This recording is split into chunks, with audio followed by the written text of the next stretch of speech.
তাহলে বোঝা গেল আমরা কি কি সম্পর্কে জানলাম। আরেকটা যেটা বললাম, গঙ্গাসাগর। গঙ্গাসাগর মানে যে সময় আত্মা আর পরমাত্মার মিলন হচ্ছে। তাহলে আত্মা আর পরমাত্মার মিলন হচ্ছে কোথায়? কলিযুগের একদম শেষে। তাহলে এই যে সময়টা, এই সময়টাই হচ্ছে আত্মা পরমাত্মার মিলন, যেটা ভক্তি মার্গে আমরা সেটাকে গঙ্গাসাগরের মেলা বলে দিয়েছি। বোঝা গেল কি বললাম? বাস্তবিক পক্ষে ওখানে গিয়ে হবে কিছুই হবে না, ওখানে গিয়ে কিছুই হবে না। হবে কোথায়? আমরা রেগুলার যদি গঙ্গাসাগরের এই মিলন করি, অর্থাৎ ওই পরমাত্মার কাছে চলে গেলাম আমি মন বুদ্ধির দ্বারা, ওখানে গেলে কি হবে? শান্তি পাবো, আত্মার ভেতরে বল আসবে, তার যে জিনিস সেগুলো আমার কাছে আসবে। বোঝা গেল কি বললাম? যেমন 10 বছর আগে কে কি বলেছে দুঃখের কথা, সেটা মনে করলে পরে কি আসছে? দুঃখ আসছে। তাহলে যখন আমরা মন বুদ্ধির দ্বারা পরমাত্মার কাছে যাব, তখন পরমাত্মার কাছে যা যা আছে সেগুলো আমাদের মধ্যে চলে আসবে। তাহলে এটাই হলো প্রকৃতপক্ষে গঙ্গা আর সাগরের মেলা, এবং এটা একবারই হয়। এটা একবারই হয়, কলিযুগ আর সত্যযুগের মিলনের সময়। খুব অল্প একটা সময়, অনেক সময় না কিন্তু, এই পুরো কলিযুগ ধরে না কিন্তু, কলিযুগের একদম শেষে গিয়ে। সেটা আমরা পরে আলোচনা করব। বোঝা গেল? আমরা যখন এই চ্যাপ্টারটাতে আসবো, এই সৃষ্টিচক্রের চ্যাপ্টারটাতে আসবো, তখন আমরা দেখব কোন সময়।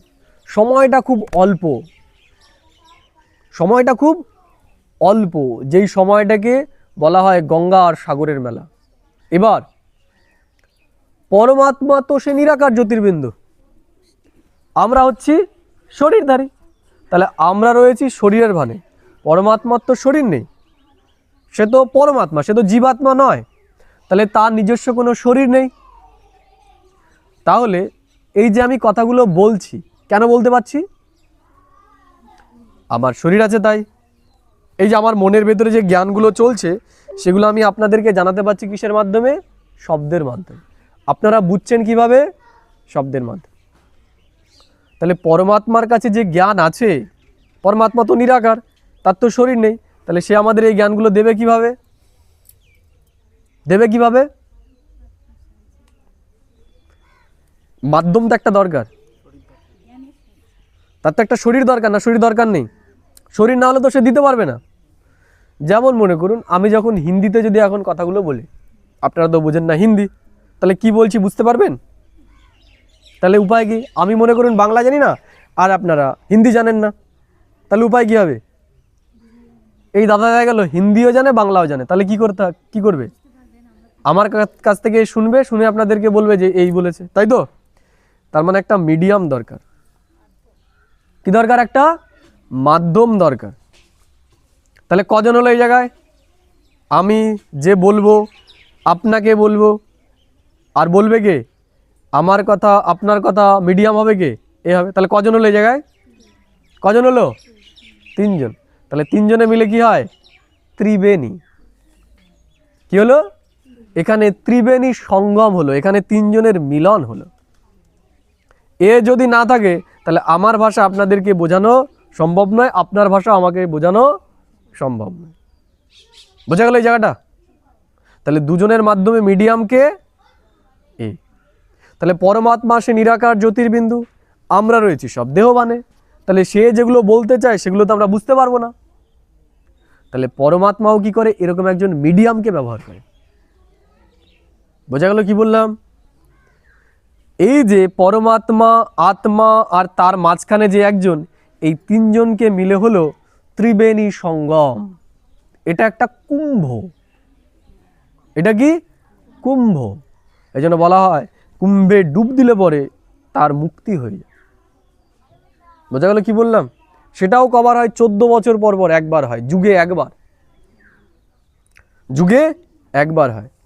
তাহলে যেটা বললাম, সত্য, ত্রেতা, দ্রাপর, কলি, কলি আর সত্যযুগের মাঝখানে যে এই যে টাইমটা, এই টাইমটাতে ঈশ্বর আসে, কিন্তু সে সরাসরি এসে আমাদের সাথে যোগাযোগ করতে পারে না, সে একজনের মাধ্যম নেয়।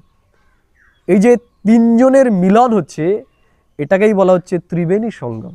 এটাই হচ্ছে সেই কুম্ভ। বোঝা গেল কি বললাম? তাহলে কোথায় রয়েছে আমরা এখন? আমরা এখন কুম্ভের মেলায় রয়েছি। কুম্ভের মেলায় গিয়ে সব হারিয়ে গেছিল, তাই না? কুম্ভের মেলায় এসে সব এক হলো। তাহলে এই যে আমরা সবাই হারিয়ে গেছিলাম, আবার সবাই আমরা এক হই। তাহলে এটা যেমন গঙ্গাসাগরের মেলা, তেমনি এটা কুম্ভেরও মেলা। আবার এটা হচ্ছে পার্বতীরা সব কি অমর কথাও শুনছে। তাহলে এই যে কথাগুলো শুনছে এগুলো সব কি, এগুলো সব হচ্ছে অমর কথা। বোঝা গেল?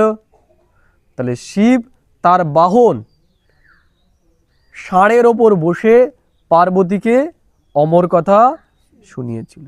তার মানে শিবের একটা বাহন দরকার, শিবের একটা বাহন দরকার। বোঝা গেল কি বললাম?